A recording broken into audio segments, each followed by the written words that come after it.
So Errol, it's been an absolute delight being with you for the last several days. I think we've got to know each other even more than with our remote chats. I want to take you back to the very beginning in terms of how this particular trip started, because the catalyst of this was an invitation from the Oxford Union to take part in that debate.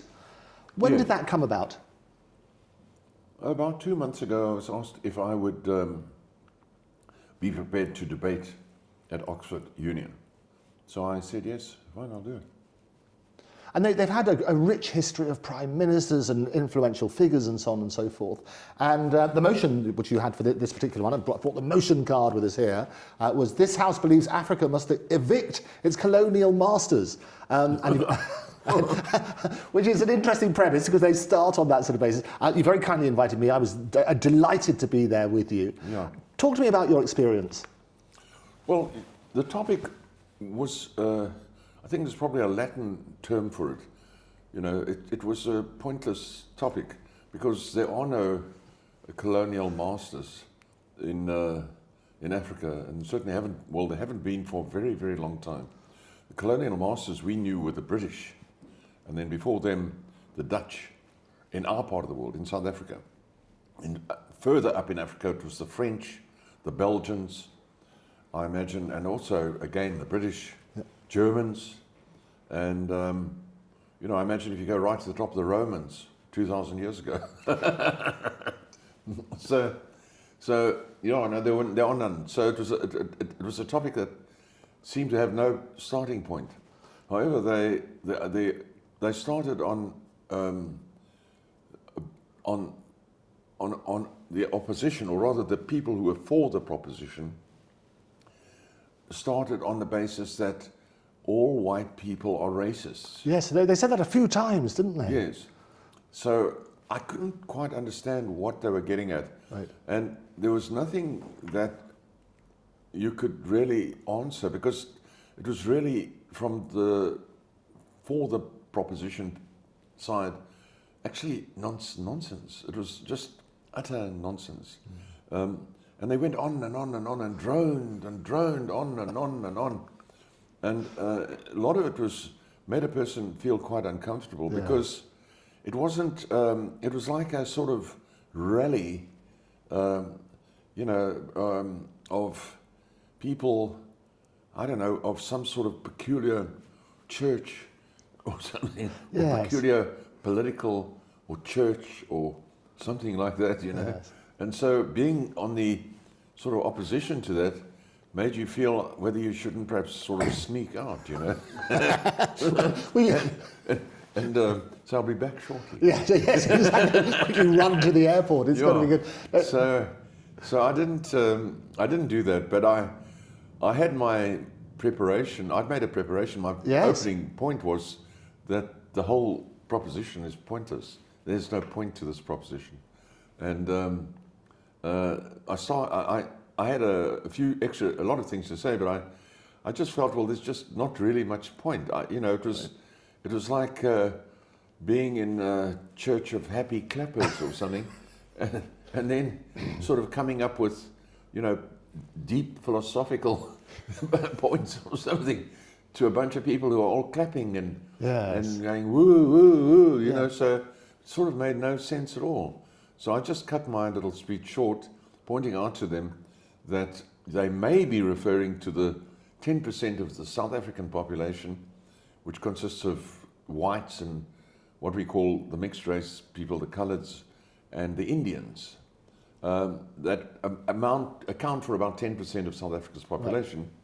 But it is that 10% that employs the entire population of South Africa. Right. So it's not that 10% employs some of the rest of the population or a fair amount of the rest of the population. Yes. It employs the entire, outside of government, the entire rest of the population of South Africa is employed by that 10% of people. Right.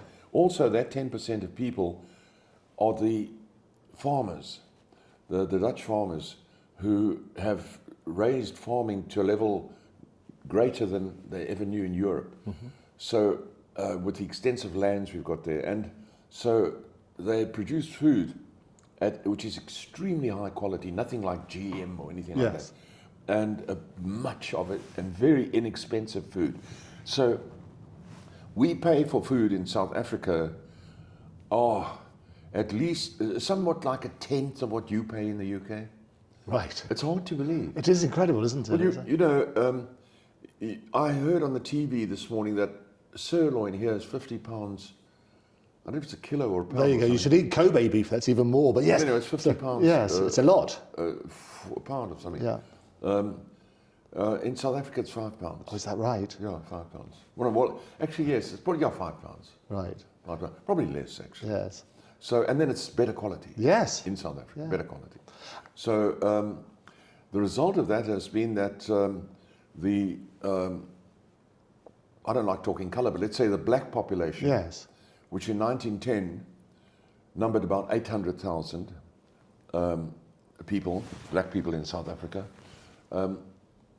by 2010 had become 58 million. Right. So the increase was exponential in population. So they proliferated under whatever government it was, as it happens, whatever it was, they proliferated.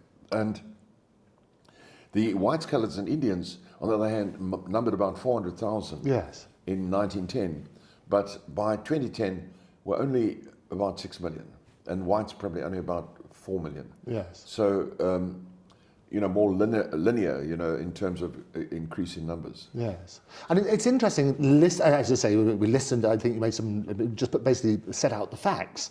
And a lot of people were not necessarily taking them on board. I think people came along with their own prejudices. They weren't in sort of weighing up the pros and cons of the motion. I don't think there was much of a neuron in the entire case. A brain neuron. Yes. I couldn't really, apart from the fantastic venue. Yeah, so wasn't it glorious? I loved it. Yeah. What a venue. Apart from the venue, I couldn't help but think, this can't be happening to Oxford. Yeah.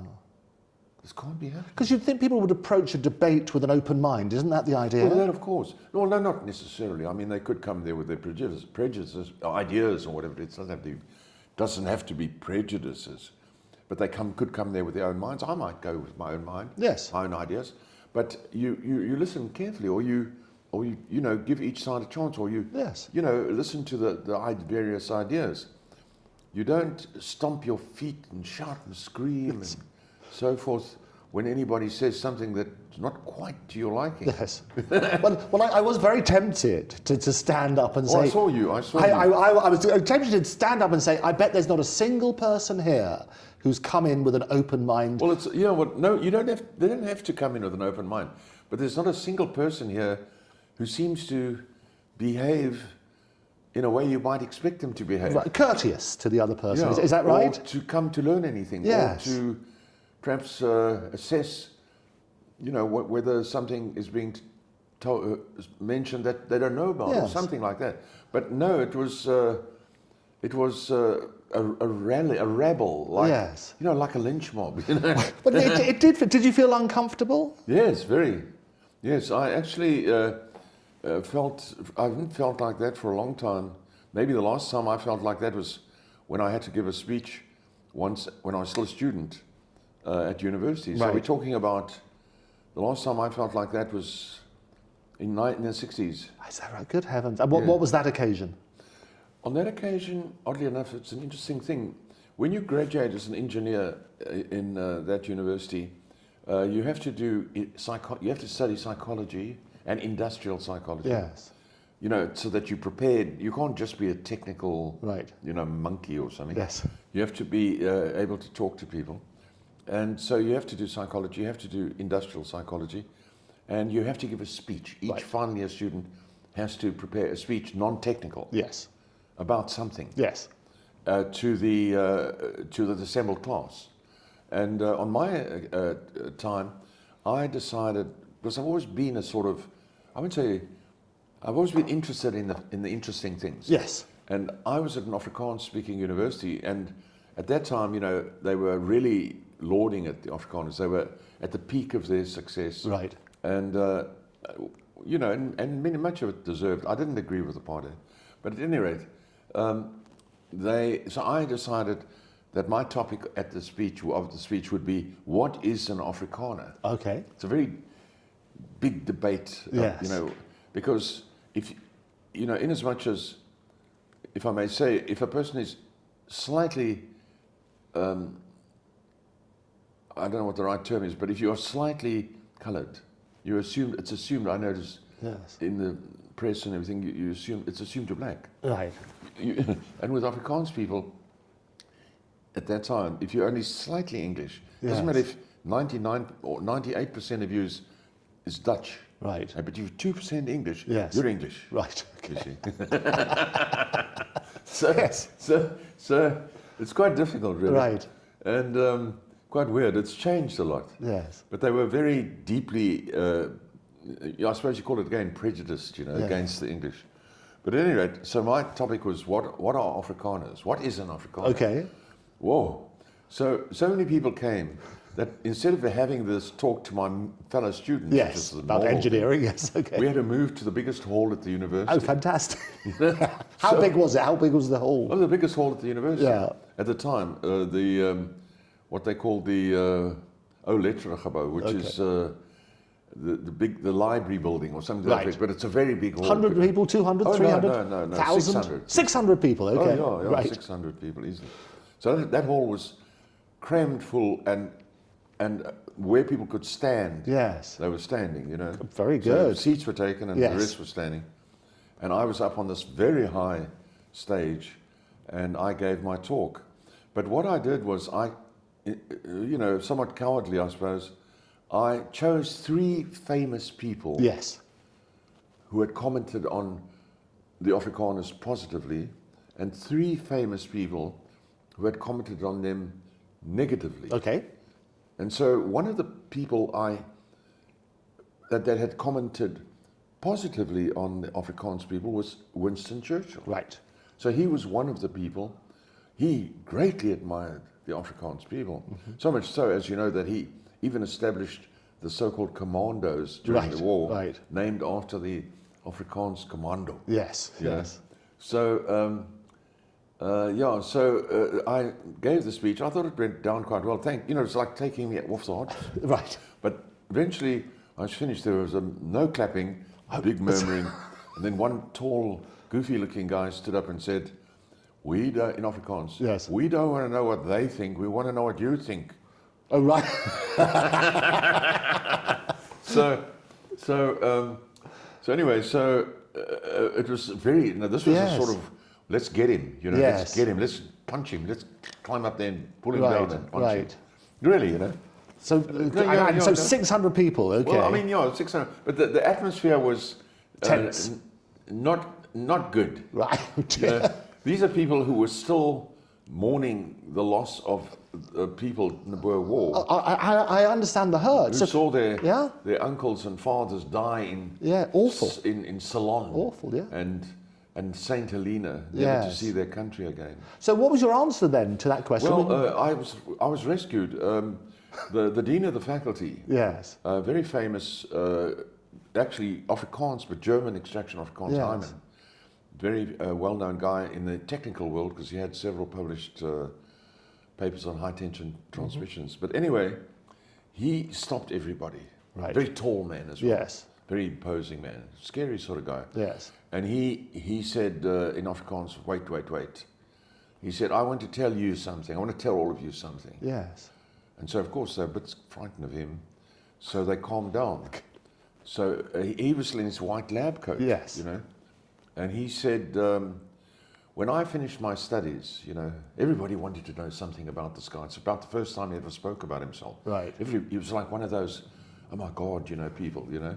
And so he started talking about, he said, when I finished my studies, you know, and everybody was like completely hooked now, you know, I decided I was going to go back to Holland to see or Germany or Holland or something, to see my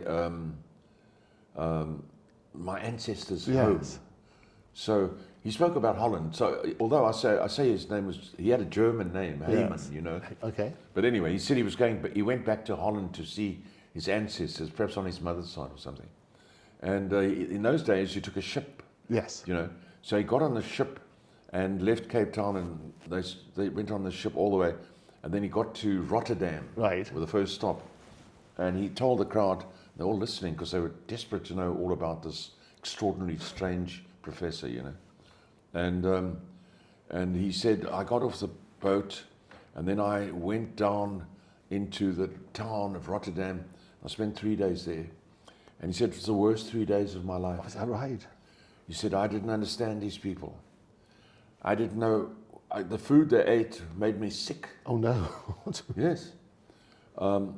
He said, I couldn't wait to get back on the boat. Right.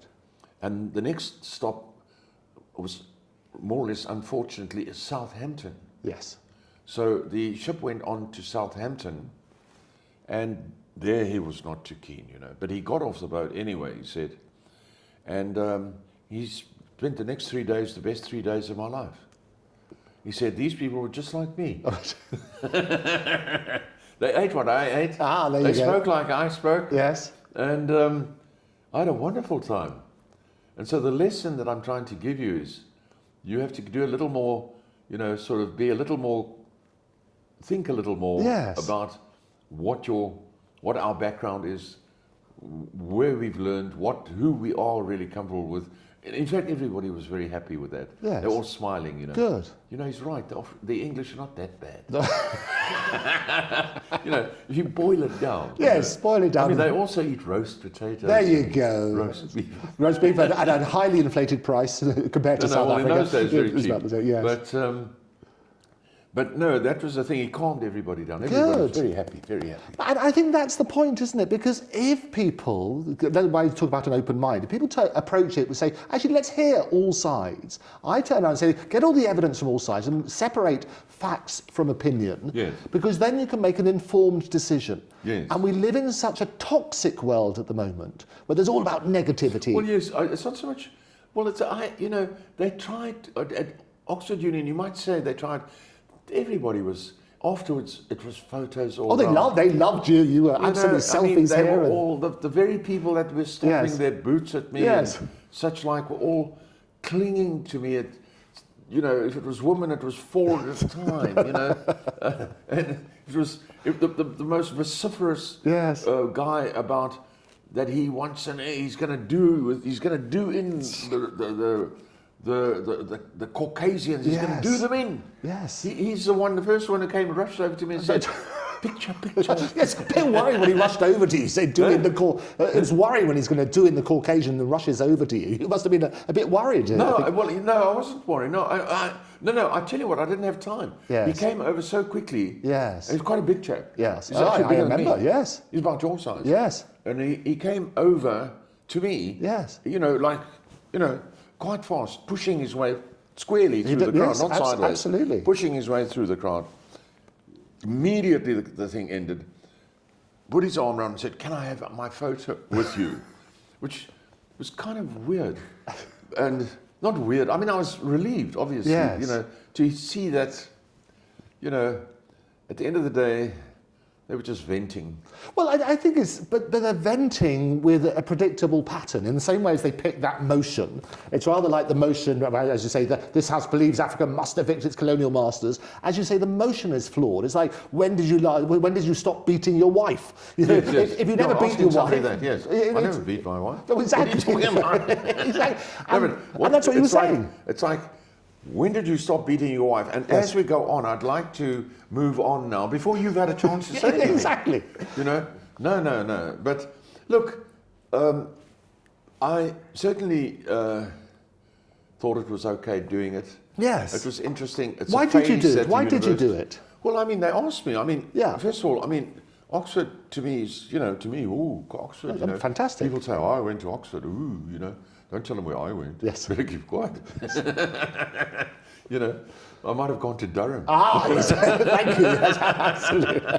You know, so you know, you keep quiet. But you know, obviously, it's an august sort of. Oh, absolutely, and it panders to that because and you sent me the correspondence. They send you this wonderful list of people who have presented to the union, and it's really phenomenal. Yes, it is. A month ago exactly, 4 weeks ago, Yes. I spoke to about 600 students at Right. Stanford University Yes. in California. How was that? Completely the opposite. Okay. Completely the opposite. Beautiful hall. All right, admittedly, you can't compare Yes. the ancient hall that we were in with a new modern Yes. building in Yeah. Stanford. But a very nice hall, very beautiful seating arrangements for Yes. everybody. An incredibly well-dressed crowd. The women, you know, even the Stanford men afterwards, a lot of them, the young men were saying to me, "What do you think of our girls? Aren't our girls wonderful?" And I said, "Yes, they are."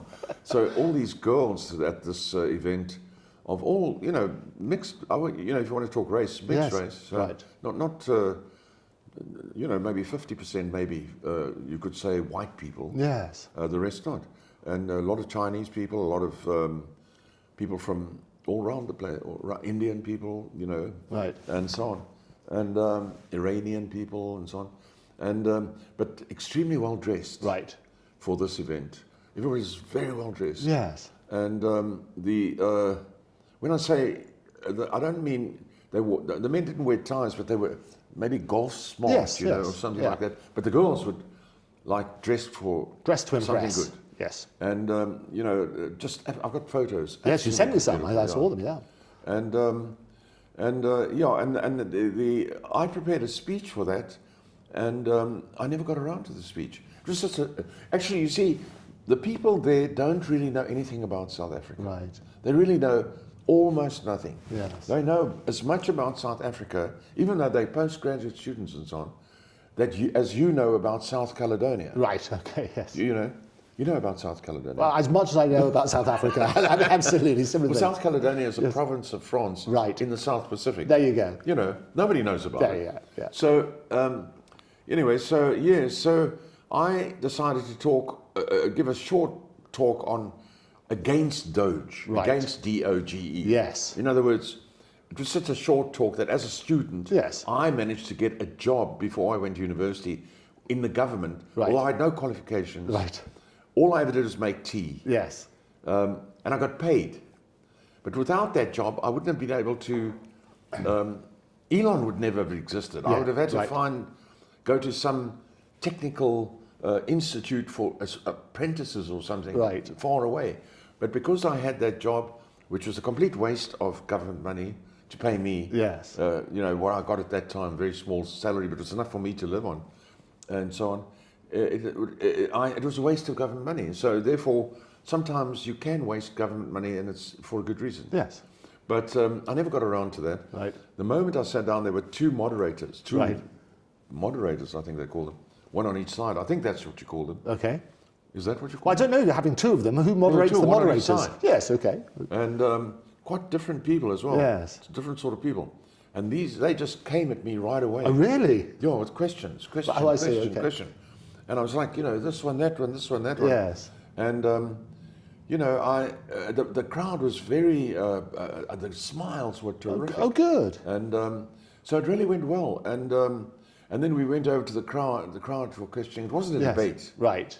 And then the hall was supposedly, it was from 7 to 9, and so the organisers or the hall owners or something, you know, said, look, you know, it's closing time now. We need to go home, you know, to our families.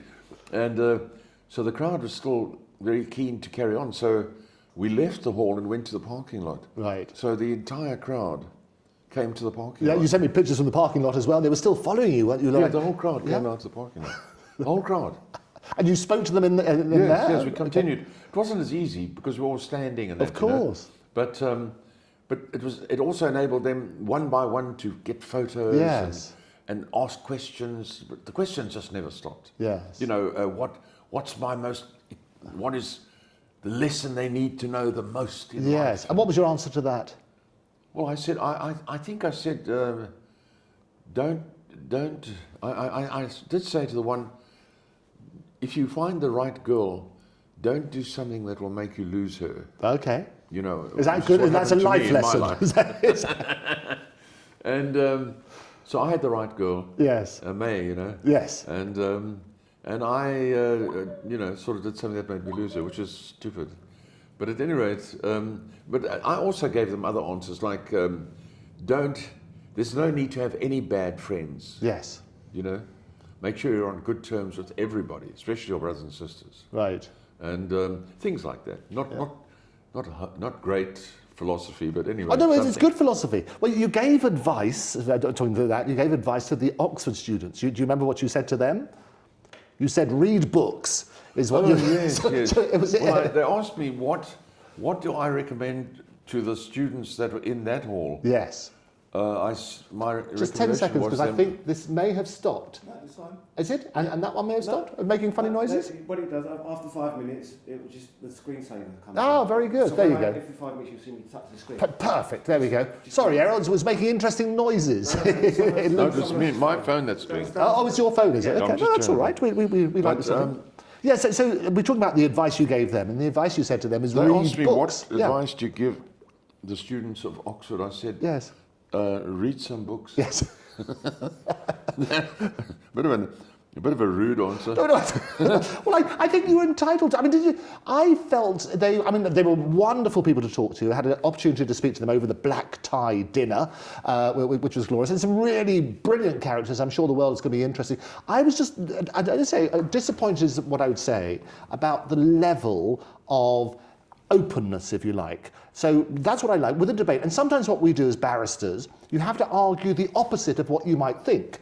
So it would have been really interesting. And the audience, it's true to say, people should not be afraid of saying the facts because they see it on the video. I think the audience were 90%, is that probably about right? Probably about 10% Caucasian and 90% other? Yes, but non-Caucasian. I want to get the determination right. The right. other was a very, very mixed bunch. Yes.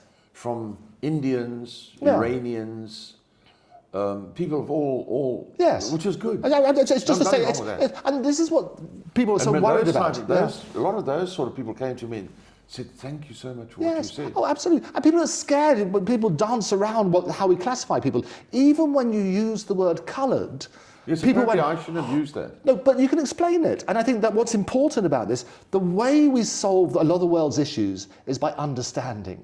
And you meant no offence by it. No. And it was a description. Do you want to clarify what you mean by coloured? Well, in South Africa, and in the books written in the 19th century, you know, by, I don't know, Mark Twain and all those sort of people, the coloured was generally the black man, you know. But in South Africa, the coloured is a translation from the Afrikaans kleerling, which is someone who is mixed race. You actually have that in South America. They call them the mestizos, the mixed people, mestizos. Yes. In the Spanish language, and meaning you're half European, half American Indian. Yes. Or in our case, in South Africa. But many of our coloured people are actually from Malaysia. Right. They're not, or Dutch Indonesia, rather, should I say. They are not African. So a large proportion of our coloured people are not African at all. Right. No African at all. They are people that have the features of, you know, more like the Indian people, you know. And but they are the descendants of people that were brought to the country, to South Africa, by the Dutch, when the Dutch East India Company ran. It was a privately run company that ran, and a company that actually brought people to South Africa originally about 400 years ago to set up a victualling station. Right. And the interesting thing about that was that it was a private company that hired the best employees they could get to come and do this work in the Cape. They weren't citizens of some kingdom. You follow? Yes. And so for the first time in history, for a long time at any rate, you had people suddenly thrust into a world in South Africa, something that I think about, where they no longer had to worry about their class, their position in relation to the monarchy, and so forth. And so the first class of what we would call today maybe Americans, people who think outside of the box when it comes to class distinction and things like that, were born that group were born, let's say, in South Africa. Yes. Because within 25 years, they had been there for 25 years working for a private company whose only interest is, as always with a private company, how well did you do your job? Right. Not anything else, or who you are, or what your social rank is, or anything like that. So these people, 25 years on from the first landings, were independent of anything that was of the rest of the world. Right. So that I feel that, and I saw that even with my mother, who came from Britain. She was born in Liverpool. Yes. Every time when I was a child, the Queen came on the TV. Yes. She would say, "Ooh, Stand up." Sit up. Oh, right. Yes. Sit up and keep quiet." Yes. And that sort of thing is totally foreign to Americans, and certainly before that, it was already foreign to the South African Dutch people. Right. Yeah, it's a very interesting thing to think Oh, about. and it is. We've shifted, if you like. Very independent. And it is extraordinary, isn't it? Seeing the shift. If one of the hottest topics at the moment is race. Yes. And people turn around. They're ashamed, although they're ashamed to say things about language. They were so worried, and fear is crippling a lot of people in their conversations. You've never been scared of talking. But what I love about it, though, Errol, is that everything comes from a good heart. Yeah. And I always say it should be about intention. Rather, so if you intend the words to be mean, then let's look at that intention. Well, what is, from looking at it from, say, my point of view as a South African, and my family goes back to the 1690s. Yes. So that's quite a way back. That's the Huguenots. But looking as a South African, it's kind of strange that it was the British who imposed class structures. Yes. And who is who and what is what for quite a long time, for about at least a large portion of the 18th century and, Right. and all of the 19th century and a great deal of the 20th century. So it was the British, and to a certain extent the British took over from the Dutch, who imposed this system. Yes. For example, people of so-called colour were not allowed into Holland Right. up until 1920. Okay. So the Dutch changed their constitution, their laws or something, in 1920 to allow people of colour to enter Holland. No one was allowed into Holland of colour. Yes. And so it was the British that imposed the systems to a large extent, and not only them. I mean, throughout Africa, the French, the Belgians. So what was you could call a sort of apartheid or something was right through Africa. Right. And South Africa was probably the last place to sit with the whole situation. And it's a difficult problem. It's not an easy problem. Well, it's partly a difficult problem because people are so scared of discussing it properly. Yes. And the reason we should have a platform where everybody can listen, everybody can air their views, get rid of the misconception, that's the only way you're going to solve things. And I think the problem is this, Errol, is that people are so quick to put a label on something. So it's not, I would say it's not, for example, racist to be concerned about immigration. No, of course not. I mean, no, of course not. So this proposition was, let's call a spade a spade, should the white people who went to Africa be turned out, Yes. or evicted? You might then say, well, should the black people that have come to England be evicted? Yes. You see? And they're looking for the clickbait. The problem is we live. It's, I've been trying to look at this debate of the other night. It certainly stressed me. Yeah, I know. And what happened was when I got back that night, something that's very.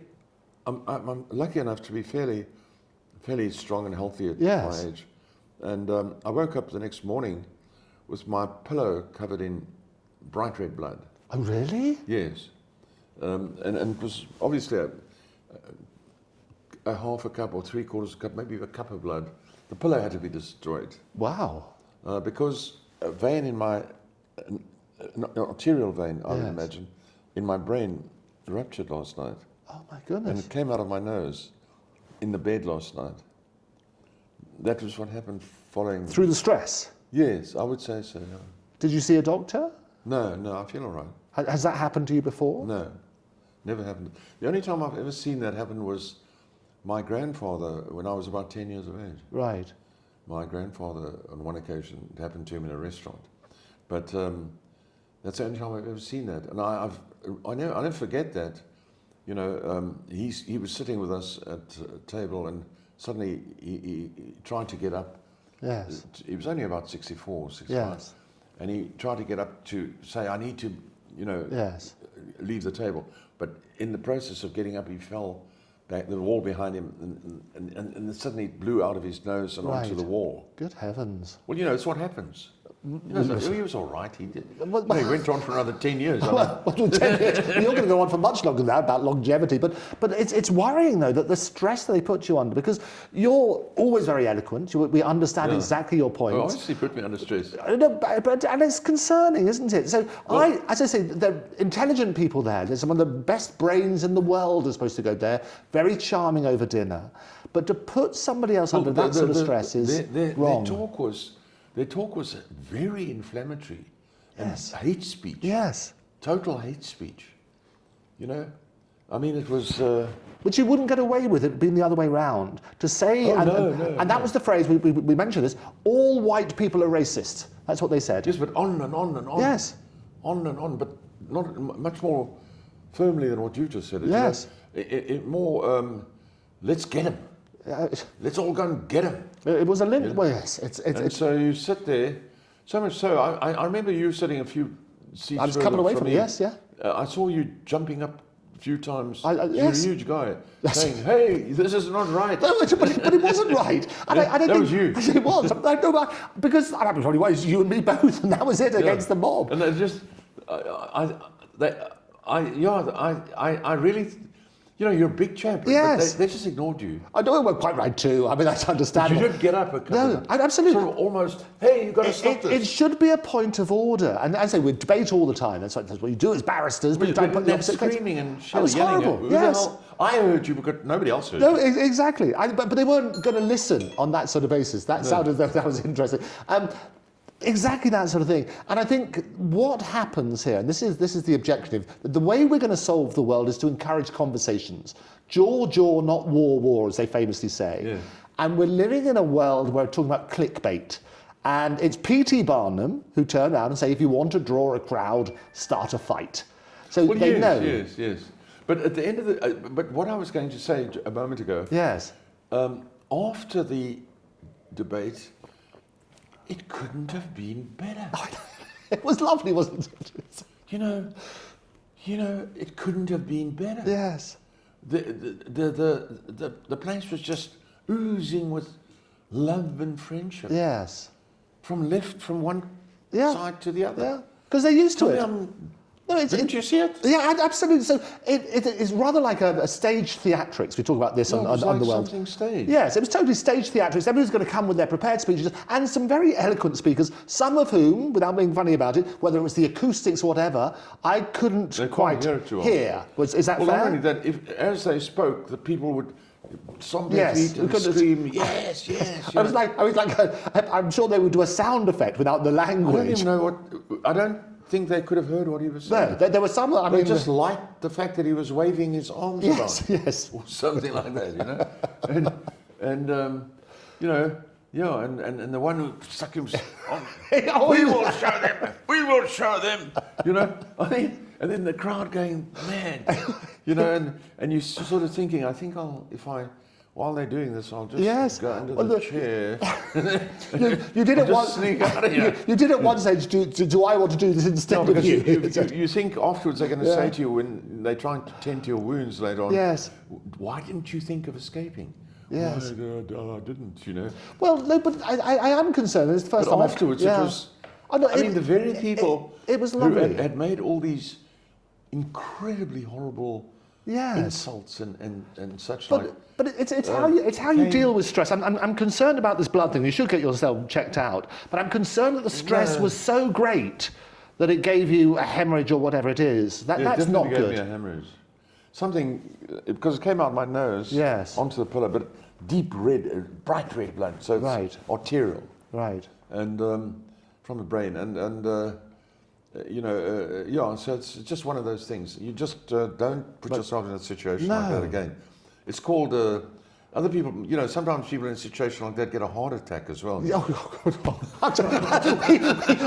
bring you here. Or if they're lucky enough, they just faint. Well, and this is the problem, because at the moment we're living in, it's a dangerous world we live in, Yes. where people want to make a name for themselves by attacking somebody in the public eye. Yeah. What do you do? I mean, we talked about this with Elon as well, and the security concerns. Yes, I was very concerned about security. Yeah. Because the same day that this took place, Yes. I had an interview with Talk Radio the other day, Talk TV, Yes. and they asked me about a situation in which I had been attacked on a farm in South Africa. And you and I have spoken about that Yes. beforehand, yes. And then in that attack by about 8 armed men, who immediately attempted to shoot me and my daughter, who was 6 years old. I actually was armed, as I always have to be in South Africa, and I killed 3 of them. Yes. So the headline on Saturday in the Times, I think It was I saw the Express, I saw the Yes. article, yes. was Errol Musk charged with murder of 3, and so some hero could have, on the same day that it was on Thursday rather. Yes. That some hero could have thought, well, I'm going to shoot Errol Musk tonight. Yeah, and that's my concern. And I actually clarified that. I was on that very channel on Talk TV. It was on Kevin O'Sullivan's show, and it's a story that you and I have spoken about beforehand, which happens a lot in South Africa, where people break in, and it's either your life or theirs at that stage. Oh yes. So remind me of that story, because that you were with your very young daughter. I think she was about 6 at the time. Yes, she was 6. Yeah, we went over to a house that I had on a farm, 2 houses I had on this particular farm. I rented the houses out, and it's houses we'd once lived in. It was a horse stud. Yes. And previously, and I went over at about 5 o'clock one evening, and from Pretoria to this place, which was outside in the country, and when I got there, the painters were just finishing off. We fortunately put all the lights on. That helped me a great deal, because it was March, so it was sort of dusk, So we put all the lights on to look at the paint work, also some of the outside lights, and then the painters went, and then my daughter, we used to live there. She said she wants to have a bath. She's 6 years old. Yes. I said, okay, fine. So we had hot water, so I was running a bath for her in the main bedroom. And I always carry a revolver, and I put it on the shelf out of sight of her. And then I heard some noise or something. I can't remember what made me do it, but I remember I heard something, and I walked up to the lounge, which was up along curved passage. It was a big ranch house, and there were about 7 or 8 black men in the with all the lights on. I could see clearly, and I immediately thought that I thought, are they looking to rent?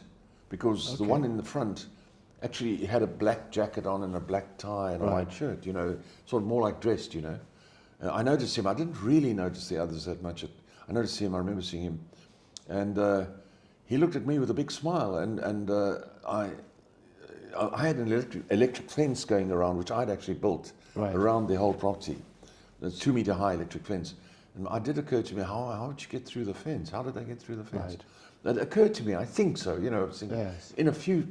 in split seconds, you could say. And then this man raised his left arm with a black jacket, black hand. I didn't see what he had in his hand. I just saw sparks coming from his hand, sparks. Right. Like a firework, Yes. heading in my direction. And I must have ducked or moved or something, but the bullet missed me. Right. I went into a glass door that was leading out onto a patio behind me, and brought that crashing down. It wasn't armor plate; it was 76mm glass, and that came crashing down. And then, of course, I reacted. I quite remember running down the passage. I remember grabbing my gun, and I remember heading back to the passage. And as they came down the passage, I don't remember any sounds or anything. Right. And I remember the shooting then that took place. And the gun was quite a powerful gun, wasn't it? Would you talk to me about the gun? What gun? The gun that you had. Well, they fired, the police picked up 52 shells. Yeah, 52. Okay. 52 From them. 9mm shells. Right. That they fired at me and my daughter. Yes. 52. Well, my daughter got out of the bath. Yes. And she came and stood with me, and I said, no, get behind the bathroom door. Yes. But the house was full of bullet holes. Yes. I don't know what they were shooting at, but certainly one of them shot at me. It would have hit me in the chest. Right. Right here. Yeah.